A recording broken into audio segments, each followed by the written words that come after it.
get going. Yeah, let's get going. So, okay, here we are. So here we are. Have you blabbed before? No, no. With Amani, I have done others. This is my first time actually being here. Yes. Oh, cool. So you're not actually a virgin blabber? I So couldn't tell from your answer there whether you were like hedging your bets. Well, no, I actually haven't blabbed. I've kind of lurked around the edges just to see what it was like. I never got away with it back then either. Yeah. Somebody was always calling you out, huh? So here we are. We're going to have this great conversation on birthing your feminine power, and of all the people I could think of to be in conversation with, you are certainly near the top of the list. Thank you. And so the idea here is that we will just have this conversation. Hopefully, I've tweeted it out, and I'm trying to figure out how I can tweet it out some more. I'm not seeing where it's giving me that option right now. Oh, I see. I can share the last 30 seconds with people. And so hopefully other people will join us, and we'll just get into conversation around this topic of your divine feminist or your divine feminine, your feminine power, feminine leadership, any of those, kind of places where we overlap, and certainly which I know you have spent your entire very interesting life getting to. Yeah. And so maybe why don't we start there? Because, I know probably more of your story than most people, but I certainly am sure that there's plenty that I don't know, but I do know that you have one of the most interesting personal histories. Yeah, that's been different. Yeah. So why don't we just start there? Why don't you take a few minutes and just share where you've come from? All right. And where you're going now. Okay, a very quick share because it's been a few dozen decades, it feels. I am from South Boston. I was raised in an orphanage for a few years, and after the orphanage, I was adopted by an Irish alcoholic policeman, and I moved to the island. Moved to South Boston, which really is an island in Boston. Southie is a low income or inner city area that I moved, and I lived there, and eventually many years later I left, and my way out, I tried to go to college. I wasn't allowed to go to school. My dad didn't believe in educating girls. He thought they were a waste of money, and so I applied to nursing school. Let me just for a moment. What was the rest of the family structure? Well, I was adopted, and I had an older brother, Bob, who was 4 years older than myself. My sister May, or Mary Catherine. May was 2 years younger than me. And were they both biological? No, Bob had one father. I had a second father. My sister May had a third father. And then with May, there followed then Joe and Jim, and those three had the same father. Oh, so these were all children of your biological mother. All the same mother and three different fathers. All right. Gotcha. But my mother had been married to those other two husbands. She wasn't married to my birth father, so that's why I was raised in an orphanage, because good Irish homes don't have illegitimate children in them. So I was raised someplace else. But in any event, so there was our little secret. Yeah, well, denial is a marvelous trait of the Irish. We do it well. Yeah. And so then, but anyway, so I was adopted, and I grew up later with them. And when it was time to graduate from high school, I had wanted to go to college. And my dad didn't believe in educating girls. And so I applied to nursing school and discovered I went to an inner city school system. And so I was not allowed into the nursing program because I had, although I had good grades, my high school was unaccredited. And therefore I had, it was an unaccredited inner city school. and therefore, which existed back in those days. Mm. In the inner city, they just didn't bother accrediting some of the schools, and so therefore, And no even probably was aware of that. no, who knew about accreditation? It's a school, Right. you know, Right. and so no nursing school in the country could take me, and I ended up becoming a Catholic nun, and because I wanted to do social work, and so I entered religious life, and I went to a community in Canada because the Catholic Church doesn't allow illegitimate children in the convent. So I went to Canada because my high school teacher, I applied to the Sisters of Mercy, and they rejected me because I was illegitimate. In their mercy, right? You know, the irony of this. They rejected me because I was just sort of mind-blowing. So there goes that whole idea of mercy, right? Or the Sisters of Charity, right? Or the Sisters of the Sacred Heart. Like, in Jesus' name, we're going to ban you from following your, calling. So one of my teachers wrote to 1,000 communities around the globe, and they found one community in Quebec that worked with prostitutes, and they said, we work with prostitutes, so we'll take a risk on an illegitimate child. And so I was allowed to. It needs a second career. Hey, I was close. I would know people in the field, and so I then went to Canada and became and joined this French Canadian community, and it was a blessing beyond words. And what ended up happening is that when I was in religious life, one of my mother's superiors said, "Sister, we're sending you to college." And I said, "Mother, they won't let me in." And she said, "Sister, if I send you, they will." And she was right on target. She sent me, and they did. Which order was it, Dottie? This was the French name is associated Sister Servants of the Immaculate Heart of Mary, but in America they're known as the Good Shepherd Sisters. Mm-hmm. And so it was the Good Shepherd Sisters of Quebec. And so I was in religious life, and with that ended up going to college, and I then worked in residential treatment with kids from 6 to 16, and eventually left religious life, moved to Manhattan, and became an international airline stewardess, and which is of course a natural progression. Well, I went back to Southie, and either I couldn't find old friends, or they were living in the projects with many children and on welfare, or working a few jobs just trying to make ends meet. And I now had been a social worker and in religious life, and we were walking very different paths at that time. How long were you in the 5 years? 5 years. And so I was dispensed from my vows by Bishop Carity, which was a bishop in Portland, Maine at the time, because I was stationed in Maine. And I ended up instead going to Manhattan, becoming an international airline stewardess, and being blessed. I flew, a million miles. I saw many, many things, and then got married and moved to Connecticut, and had 2 gorgeous kids, and was divorced after 15 years when they were like in kindergarten and 4th grade. I had my got my master's, and became a therapist in private practice for 25 years. And I was blessed. 3 months in, I had a waiting list that lasted for almost 17 years.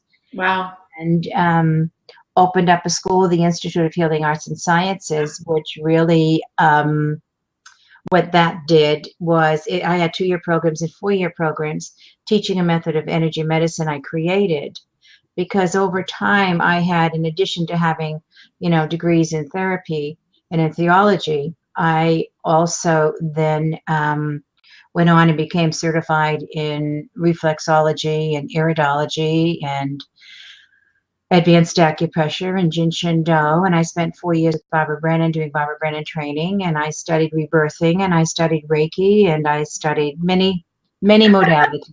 Yes. And we have several similarities in our path, right? So with those 9 certifications that I developed in energy medicine and various types of alternative healthcare, if you will, I created my own method of energy medicine and opened up the Institute of Healing Arts and Sciences.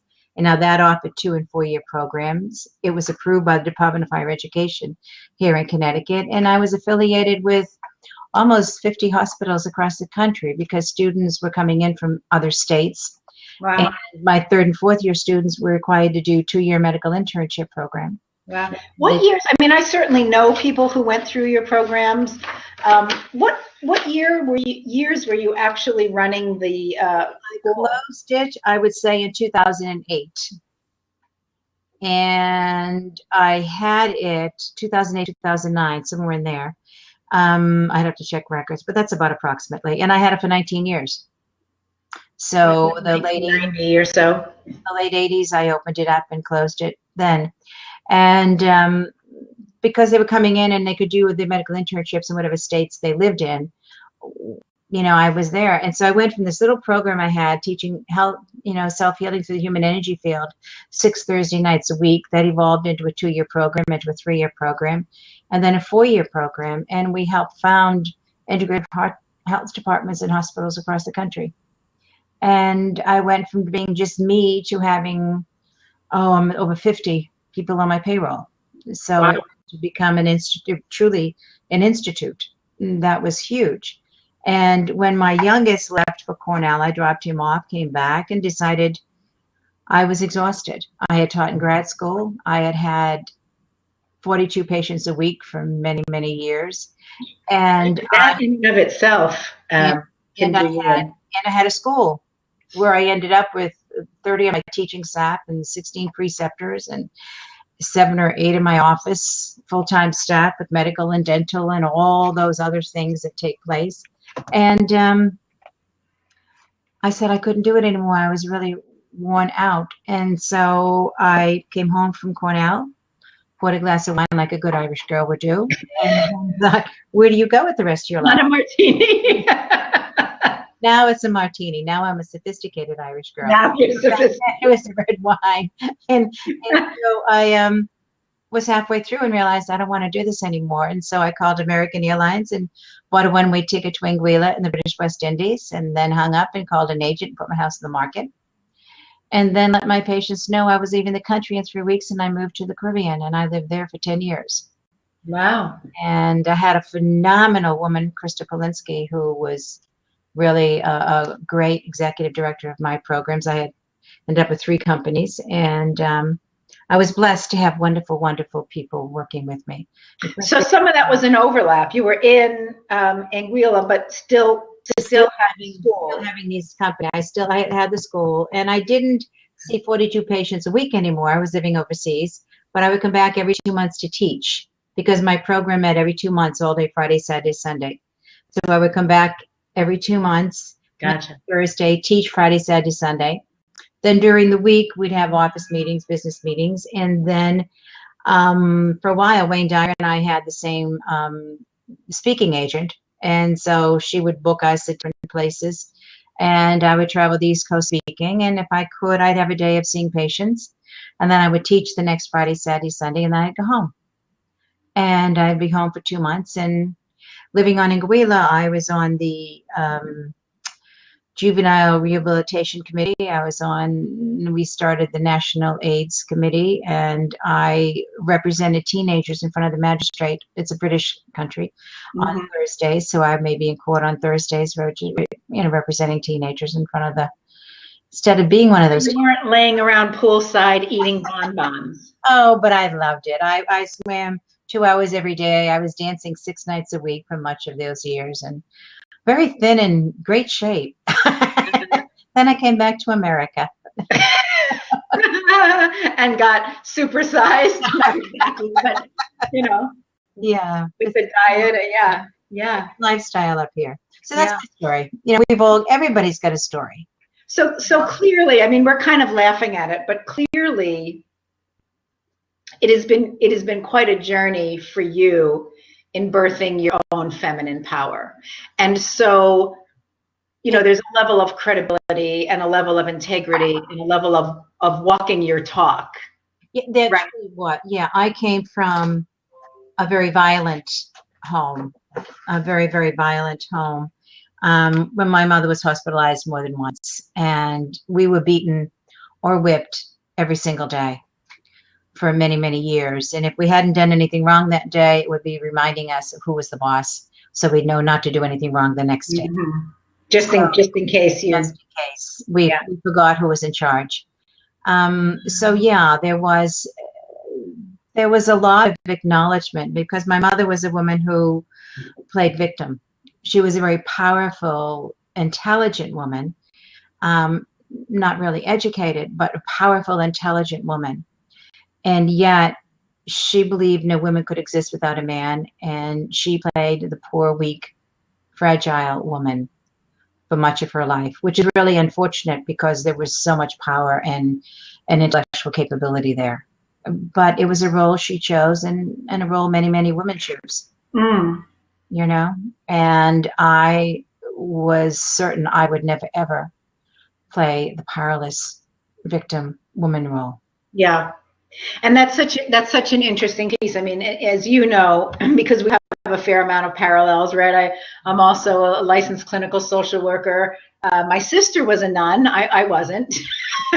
I was just angry at age 6 because I couldn't be a priest. And they told me my brothers could. And even then I knew I could be a better priest than those dumbasses. But, you know, well, maybe not my brother Earl could have, you know, he kind of towed the line, but the rest of them, you know, forget about it. So, you know, I think there's always been for me an awareness of a level of injustice, of discrimination, even if it's subtle. You know, certainly in many ways I lived a privileged life, right? I was never discriminated against or abused in a way that was excessive, but in the culture itself, you know, we grew up with that subjugation and, you know, the Dick and Jane books and our choices were we could be a nurse or a teacher or a secretary. And, you know, that was kind of how I grew up. But I opted not to be the nun because it felt like a step down from the priest. And I really wanted to be the priest. And I say all of these years later, you know, my mom with 6 Irish sons, you know, always, I'm sure, wanted one of them to be a priest, and none of them did. But her one daughter was a nun for 8 years. My sister stayed in just prior to her final vows being made. But again, went through college, became a registered nurse while she was in the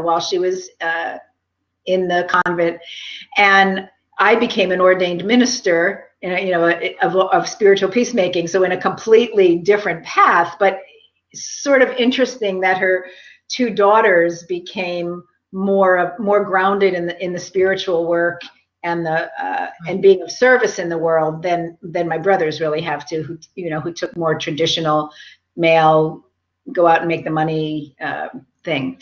So, but the thing that I wanted to circle back to was this piece about your mom and the victimization, because, you know, as we've talked about, and it's part of what we both do, it's really, for me, working with the energy body, right? Because I could do talk therapy, but that never felt terribly useful or helpful to my clients beyond a certain point. And because I had spent many years working in the areas of domestic violence, sexual assault, child abuse, right? When I decided to go into private practice, I drew a lot of those clients to me, clients that had trauma in their backgrounds. And it was probably partly my inexperience as a therapist, because I had been doing grassroots social work for 15 years at that point. Mm-hmm. But also I just felt the limitations of talk therapy. And that's really the thing that jettisoned me, if you will, into the more energy or spiritual path, where I was looking for alternative ways to work with clients that would really provide deeper healing and you know, a little bit selfishly, more of a feeling of fulfillment for me in doing the work. And that's what, you know, brought me into the field of energy work and energy psychology, and eventually to EFT, which is, you know, one of the things that I do extensively now. Right. So we have a lot of similar dynamics, but also that place of seeing the choice that people, and you know, I think we've both worked with a lot of women where they make the choice to either stay in that victim mentality, or, as you did, see that and say, no way, or go the opposite way. So it's not that it's your destiny to just be what you've seen had modeled for you, but making a conscious choice about choosing a path. Right. And in the work that we do, then using these energy psychology techniques to break the old patterns, because it's not easy to step away from. Conditioned response is so powerful. And we have that. And when your filter says that this is the role of who women is, that's the filter through which you see the world, and you don't necessarily see other alternatives clearly because you're looking at them through your filter. So that if I believe that all women are victims and have no say, and then I see a couple out and this man is angry at something and she's not saying anything, she may not be saying anything because she's not even going to be bothered. She's going to do what she wants anyway and go along with it. But if my filter says that women are powerless, what I'm going to see is that she's acquiescing, she's giving up, and she's recognizing she made a mistake. Because our filter really distorts everything we see. And so I think developing emotional intelligence, developing spiritual growth, developing an awareness of who we are, and that there are many, many ways of looking at reality. It allows us to begin to become much more objective so that we can truly see what is taking place without looking at it through the eyes of our filter. Right, through those filters. You know? Yeah. And I think that's our spiritual responsibility, is to grow and become more the core essence of who we truly are, and consciously work to recognize our defenses, to recognize our filters, to recognize those vulnerabilities that give us permission to hide or be abusive or whatever else they may do for us, so that we can more clearly be present in our spiritual energy and just radiate who we are. So, having had the school for so many years, having been a therapist, and then the school, and now in your work in developing feminine leadership, right, helping women step into their role as leaders, do you see? I'm always curious about what is it that flips the switch or gets someone, gives them enough of an awareness to recognize that they're in those old grooves, those old patterns, right? And sometimes I think it's something very forceful. It might be a medical diagnosis. It might be a divorce. It might be a car accident. It might be loss of a child, right? Sometimes I think the universe has to give us something that startling almost to wake us up. But not everybody. So I'm just curious about what you have noticed and observed over the years about what helps people sort of begin to move in the direction of, oh, I have a choice about how I live my life. I don't have to just be in this sort of habitual routine. I think we're very much like a rose, that we in spite of what happens, we keep evolving, we keep coming into blossom, we keep blooming and blooming, and at some point it doesn't even take much effort on our part. We just evolve and grow, and then it takes more effort to stay stuck than it does to grow. And so is it that Anais Nin, the quote, and the time came when being tight, when it was no longer comfortable to stay tight like the bud, right? I know I'm like, you've got to blossom, and you've got to blossom out. So with, yes, with apologies for, completely obliterating that quote, but you know what I mean. And that's all that matters. We got the point. Yeah. And so my experience is such that what happens is, for some women, it's a crisis, as you stated, whether it's divorce or a serious illness or a serious problem with a child. Something happens that says what has been happening doesn't work anymore. My life as I have been living it doesn't work for me anymore. I need to do something different. And so what they end up doing is, in the shift of that, what they end up doing is setting back and saying, what is going on that doesn't feel right for me? And hopefully at that point, either they've got enough of a contemplative life, or they see a therapist, or they see a coach, or their mentor, something that can allow them to rapidly come into the truth of who they are. And for those women that don't have that kind of a crisis, my experience is that at some point they will say, something hasn't felt right for a long time. I don't know what it is, but what I do know is that where I am right now doesn't feel good. Yeah. Can you help?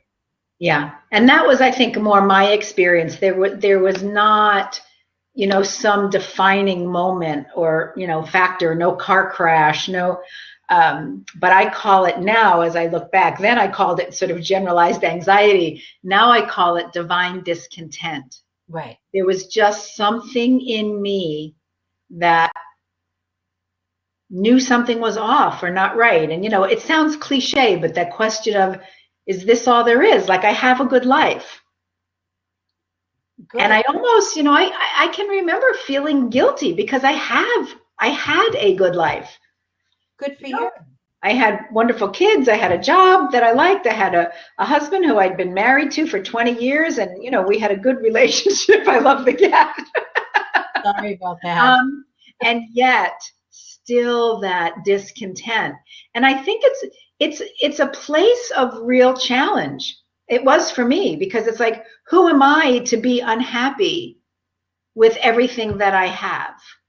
What's wrong with me? Why can't I be satisfied? That's the difficulty, is that when we start thinking there's something wrong with us because we're being called to go to the next level of our development, that there must be something wrong with me because other people think I should feel this way. Other people think I have this kind of a life. Therefore, I should somehow transform myself to have the experience they believe I should be having. And we can't. The fact is, I believe our soul is continuously calling us to grow. It's continuously calling us to become more and more of who we're meant to be. And for all of us, that's going to be heard in a different way because we're all being called to become something different. Yeah. And so when you look at that, one of the reasons I wrote, I've got 4 books on Amazon, and one of the reasons I wrote those books was really to show to people that there are so many ways to do us. And my first book is called Dreams Are Only the Beginning of Becoming Who You're Meant to Be, because I truly believe that when we give ourselves not just permission, but almost the responsibility of following our dreams, you discover that your dream is to teach or to become a social worker. This woman here wants to be a social worker. By the time she applies to college, even all the process that takes, getting the money available, doing all of that, and she goes to 4 years of classes, and then she passes her finals and she gets her diploma. That woman is not the woman who started that 4-year program. Mm-hmm. Never mind becoming a social worker. She's already been transformed. Right. She's not the woman who started. So that dream was really the beginning of becoming more and more who she was meant to be. You developed skill sets you didn't know you were missing. You developed a level of self-awareness you didn't realize was possible. You saw now the world in a very different way because you're looking at it through the eyes of somebody who understands social services, who understands the social needs, whether you go into therapy as a social worker or you go into community involvement or you go into whatever. You now have a part of you that you see. It's like once you're aware of something, you see it everywhere. When you're not aware of it, you never notice it.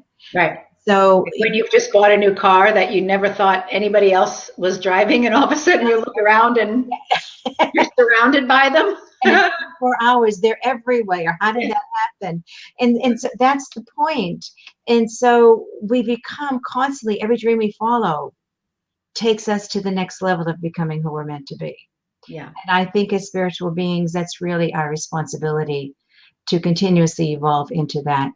And for us as women, and still sticking with your topic, it means really owning more and more the ways in which we give our power away, the ways in which we pretend we don't have it, or try to develop a skill of using it effectively.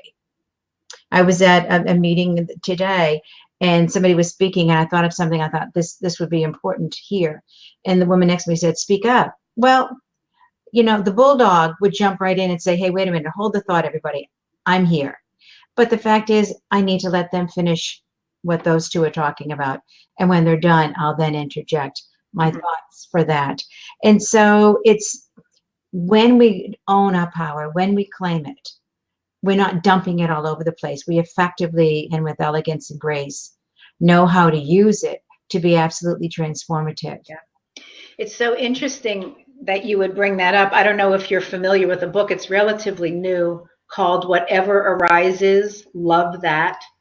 No. It's a wonderful, wonderful book by a young man by the name of Matt Kahn. And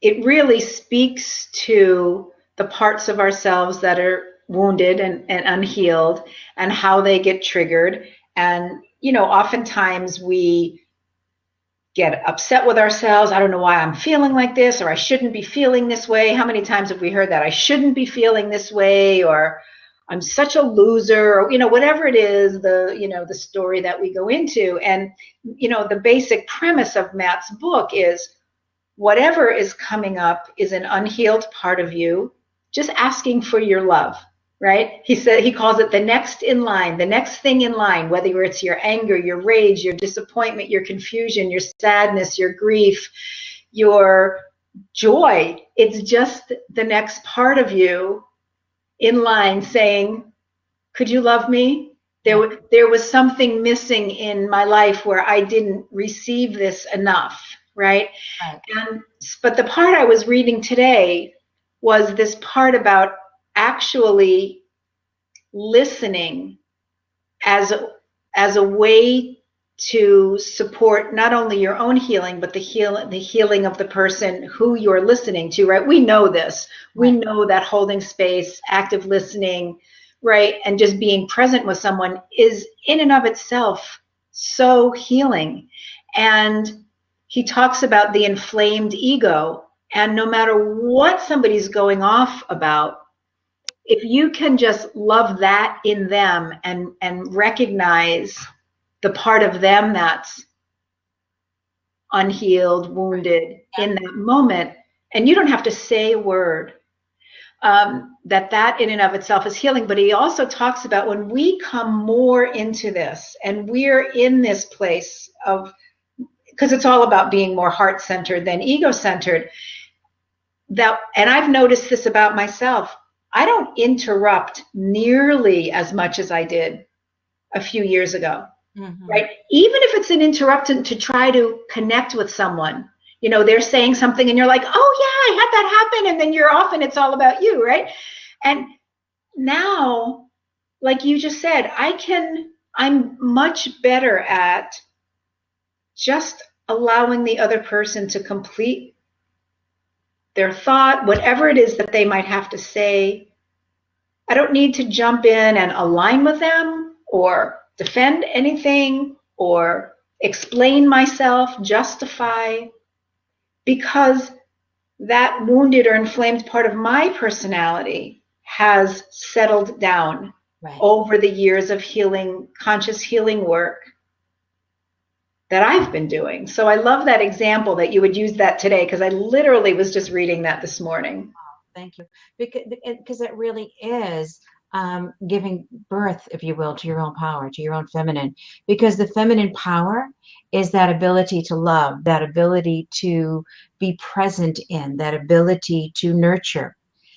But it's a power. It's not just something of loving service. It's a power, it's a presence that says, I am here. I don't have to force that on anybody. I don't have to prove that to anybody. I honor the fact that I exist and I'm present in this situation, whatever it may be.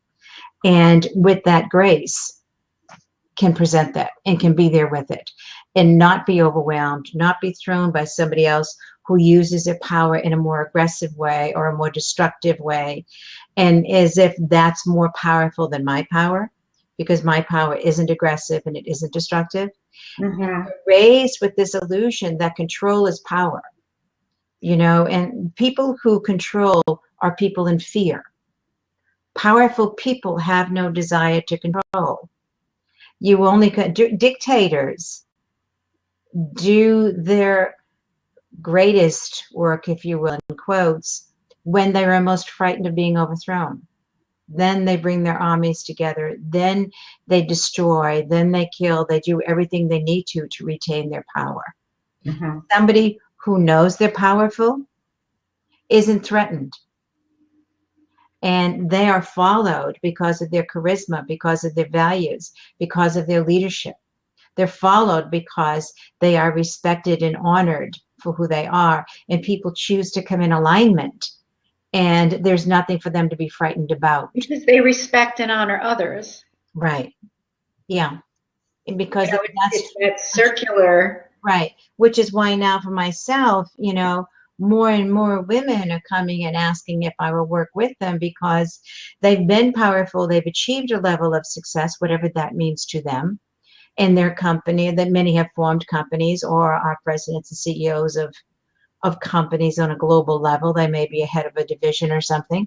And they are really powerful, successful women, but they know at some point that they are not really living the extent of the power they possess. Yeah. And this is, this idea that's been birthing in me, Dottie, over many years, but really coming more and more to the forefront recently is what I'm calling this divine feminist. And I think it's the first time I'm aware of those two words being used together, because we've heard of the divine feminine, and we've certainly heard of, feminists, but to bring them together, for me, is this blending. I talked about my early work, and, I was one of the first women to get a minor in women's studies back in the 70s. And again, when I got my master's, it was with an area of specialty in women's issues. And, I would have defined myself then and for many years as a radical feminist. I walked a lot of picket lines, I went to a lot of rallies. I got myself carried out of a bank by the security guards because I had organized the tellers. And when they found out, they had me removed. I had my Norma Ray moment, Even when I had kids, we were marching. I would have them on my back, whether it was in a political campaign or a political rally, or a picket line, because my then husband was the director of the state employees union. We walked a lot of picket lines. My kids grew up with that. And so there's a part of me that's very, very, identified with the feminists, the empowerment of women, the equality of women, right? The Equal Rights Amendment, which, believe it or not, we still don't have. And that social and political activism and racial and social and economic justice. And then moving into my more spiritual decades, if you will, because it's, been probably over 20 years. But once I really started understanding the law of attraction and how like energy attracts like energy, and then went into the seminary of spiritual peacemaking, which was all about developing peace within ourselves first. You can't force peace, right? I mean, that's sort of a misnomer. It's Mother Teresa saying, "I'll come to a peace rally, but not an anti-war rally," right? We cannot create what we're pushing against. And so I stepped away from my activist self for many years. But it was always a question in the back of my mind: how do I integrate these now? How do I take the part of me that still stands for equality and balance and justice and compassion and, all of those things, and peace, and combine that with the peacemaker in me that doesn't want to be fighting against something. Right. And so for me, it's taking the feminist, the values that the feminists want to promote, but putting them in a more divine feminine structure, because the women you defined were reaching powerful positions, but still within that model that's a much more male model, right? That hardworking, hard pushing, getting ahead at the expense of other people, where the feminine is much more the collaborative, the nurturing, the intuitive, the working together and being more fluid and being perhaps more process oriented. Not that we don't have to have goals and direction, we can't throw that all out, but it's that balance of the masculine and the feminine, where the masculine, for me, holds the structure, holds the space, gives us the direction, and then within that, the feminine is allowed to connect with more of the intuition, the nurturing, the collaboration, the compassion, the process part.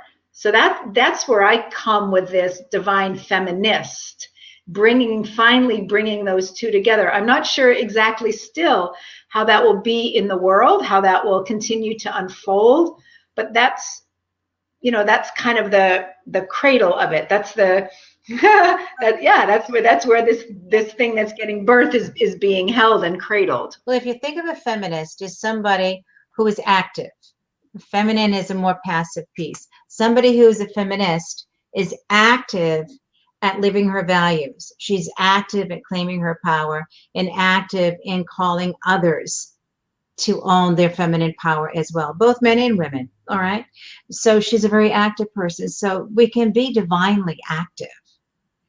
Yes. Divinely work towards allowing the situations to be developed, really giving permission. And someone quoted me this morning and she said, my dear friend, is always telling me, give yourself permission to be human. Give yourself permission to be who you are, whatever that looks like at any given moment in time.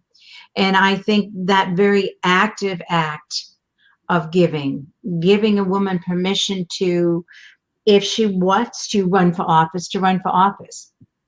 If she wants to really make a statement about something, well, take permission and make that statement. To actively do so because it's their divine calling. Yeah. Because we're divinely empowered. And again, referring to this, this book this morning, we are the only ones who can give that to ourselves. You're right.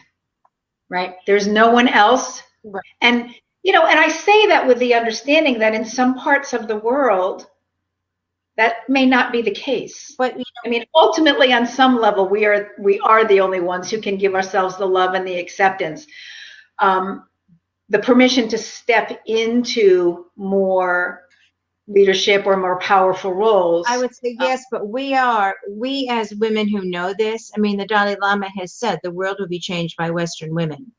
Right. We knowing this, we having worked to claim our own power and then to achieve it and continuously develop it, with grace and divinity, but power. And we have that ability to give permission, if you will. Somebody has to own it in and of themselves, but we can create an environment where it's very difficult for a woman to claim her power, or we can create an environment in which it's natural for her to step into her power. Yeah. So, and that's what I love about what I'm seeing in the world. Certainly over the last 10 years for me, it's become more obvious, but I think even in the last 3 or 4, seeing so many women entrepreneurs in particular, right, really stepping out and taking huge risks, tremendous amount of courage, and saying, I have a gift to bring into the world. And the piece that may have been missing in the beginning, but that I'm seeing more of now, is women coming together to support each other. Because I think because of the culture and the messages, we've learned to mistrust and distrust each other. Betrayal or competition for men's affections or attention or whatever it might be. We've been in competition with each other. And so it's been beautiful for me to see this coming together and the support and the collaboration of women much more obviously over the last few years. Yeah. I want to speak quickly to one other thing, because I don't want anybody who's listening to think that we're talking about ditching the masculine altogether. So, my work, and I may have told you this, years ago, maybe 2008, I got a message from Yeshua and Magdalene during a meditation that my work was to create heaven on earth. And I thought, I don't remember that in the, those tests you took in high school about, your career path. I don't particularly remember creator, heaven on earth, but, they said I would be guided, and they would help me, step into this. And what I came to learn over the years, and had even started to hear this beforehand, was about this balance of the masculine and the feminine. And I had heard from various teachers and from people who I knew who were, clairvoyants or mediums or whatever. This kept coming to me, that part of my work was to balance the masculine and the feminine. I didn't even really know what that meant. Mm-hmm. I realize now, and, looking back, that so much of it, probably, well, right up until now, probably about 15 years, is about doing that work inside myself, right? To bring all of the aspects of the divine masculine and the divine feminine, not the ego-driven masculine and feminine, because there's a difference there as well. Mm-hmm. But the divine masculine and the divine feminine, that beautiful balance together. And when we do that, when we align with that individually, then just by being that, we begin to change that in the world, right? We anchor that energy. And I would say that, again, going back to the word of feminist as being an active word rather than a passive word, the yang, the masculine, is about doing. The yang is about that doing, that creating, that making happen, if you will. That is our masculine. The feminine is simply the art of being, the state of being, being in the state of unconditional love, being in the state of spirituality, being in the state of openness and expansion. That's our feminine. We need our masculine to, what are we going to do with this? Right. Now, and some might say the divine heart and the divine mind. We need it in the divine soul. We need all of those 2, 4, and 6 chakras working with us. And the thing is, I think it's at this point in my life, I know for the past 15 years, that to be in relationship with a partner, with a male partner, is to be in relationship with the man who very much owns his masculine, his divine masculine, but who is open and never will be on the same level with me in the terms of spiritual expression or emotional expression or whatever. Women tend to live there. A man who's truly blessed and develops his feminine can go there comfortably, but will go back to living where he is. They are not us with penises. There's 2 different species. And how much time do we spend trying to make them be like us, right? Which is absolutely unfair. We need to honor their difference. Not as less than or more than, but simply their difference. And really together work that I need your ability to see so clearly, so succinctly, and to make happen, because your mind always looks at the solution or the resolution or whatever that may be, where I look at the process. All right. Yeah. We need both of those within ourselves and with the partners, the male partners we bring in. So no, they complete us in many ways, just as our maleness completes us in many ways. It's got to be an I won't use names, but you just reminded me of a lovely conversation I had yesterday. I met with a woman, a lovely woman, who just lost her husband of 55 years. And they were great friends. They were great partners, great, and she talked about being very blessed and very grateful, but she would say, and we would talk about everything. And I would ask him a question and he'd give me a 3-word response. And I'd go back and I'd think about it. And the next day I'd come back to him and he'd say, I already answered that. You know, so that was, you know, like the perfect example of what you were just saying. You know, we're going to process it. We want to talk about it some more, and process like, some more. Let's talk about it. I already gave you the answer. You know, but they were delightfully and happily in love for over 55 years with those differences, different ways of being in the world. And my experience, you know, as a marriage and family therapist for so many years is that we don't have to be, we're never going to be alike. We don't have to be alike. But when we can honor the difference, not that we're going to do that every moment of every day, because I don't care who you are, on occasion you want to slap that little sucker just back. When you see that it has a lot more to do with me than it does with you, I know why I want to do that. All right. But to know that, though, that generally when you live in a place of honoring, you're not trying to make him into you, and he's not trying to make you into him. There's an honoring of the difference in that, and an appreciation of it, and eventually, not just the tolerating. No, God, really never tolerating. No, the humor, the delight in accepting it. Without faith and humor, I don't know how anybody gets through this journey. Oh dear God, you and me both. Faith and humor keeps us sane. It helps us love everybody, including ourselves, because we can be our own worst enemies. So that faith and humor, I think, really is what gives us in our power and our feminine permission to absolutely thrive, because we're not going to do it perfectly.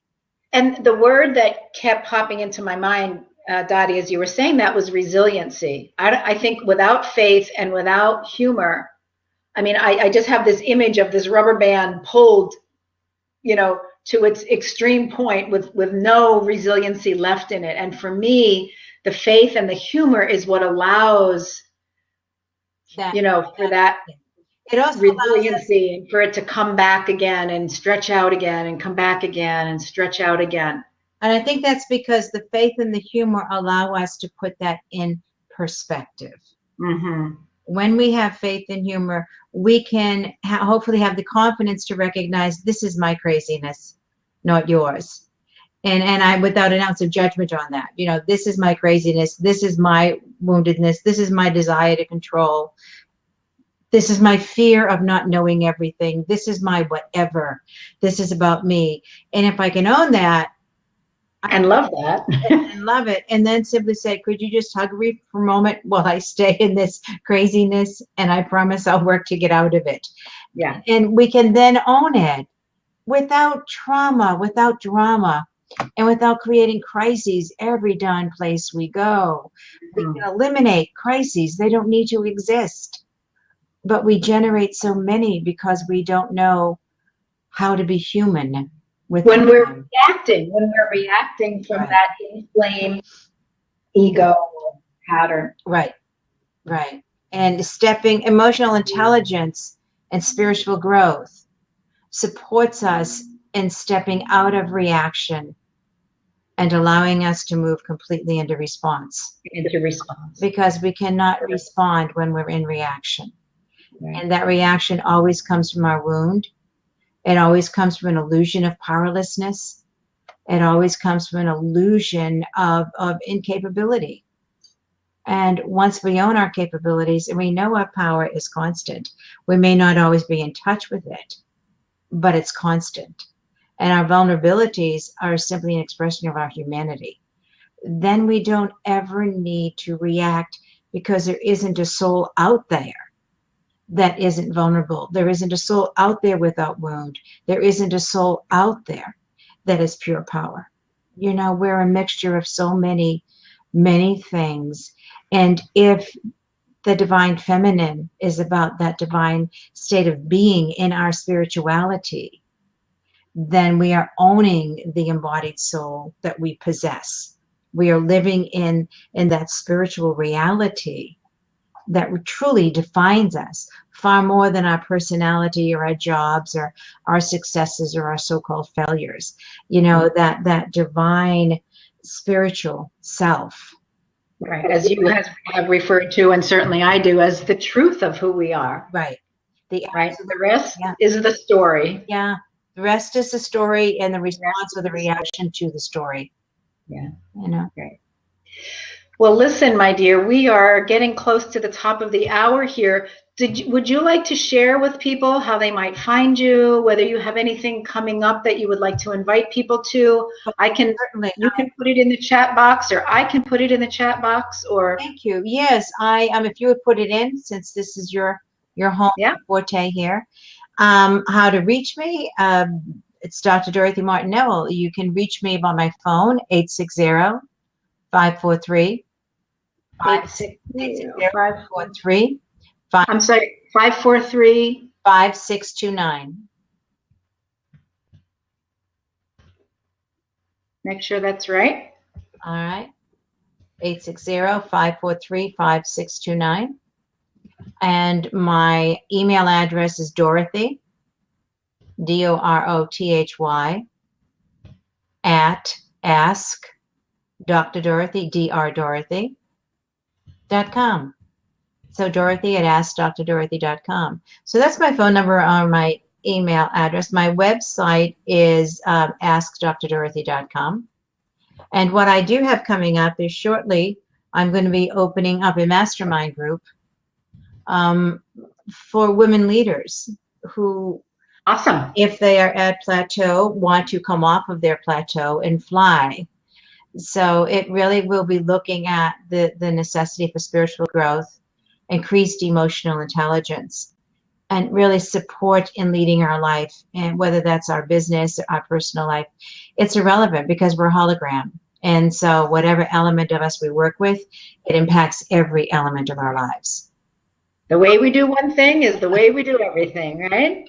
Good. And so can people find that on your website? Will it be there eventually when you're ready to launch? This weekend, actually, I'll be working on writing up the script for that and getting it up on my website. But they could call me at any point or drop me an email, and I will provide them with all of the information, and I will post it as it comes up. All right? Awesome. And as usual, it's always a pleasure chatting with you. This was delightful. And with you, too. It's great to see you again. All right. You take care now, Dottie. Good weekend. Yeah. Bye-bye. Bye-bye.